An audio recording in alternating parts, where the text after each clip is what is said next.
Gazetaria mbetet një profesion i vështirë për të zhvilluar në Kosovë. Për mbledhjet e zakonshme të fundvitit, në numra tregojnë se të paktën 2 herë në muaj në Kosovë është raportuar për raste pengimi në punë. Sipas Asociacionit të Gazetarëve Profesionistë të Kosovës, gjatë këtij viti janë regjistruar 24 raste pengimi në punë, 5 sulme fizike dhe 10 raste të kërcënimeve. Viti 2012 ka qenë vit i keq për gazetarët, vit ku gazetarët kanë vazhduar të kërcënohen, kanë vazhduar të sulmohen, kanë vazhduar që të pengohen në punën e tyre.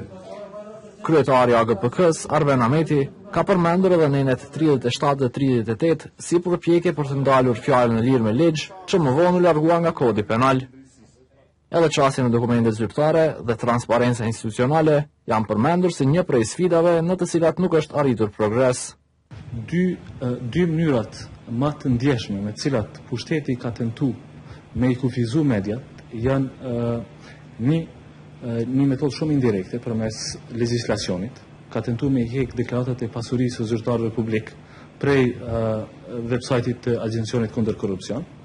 Edhe dy tash po hasim në përgjigje prej disa zyrave shumë të larta brenda qeverisë, që po thonë tash nuk i lejojmë gazetarëve çasje edhe në faturat e shpenzimeve që i kanë bërë.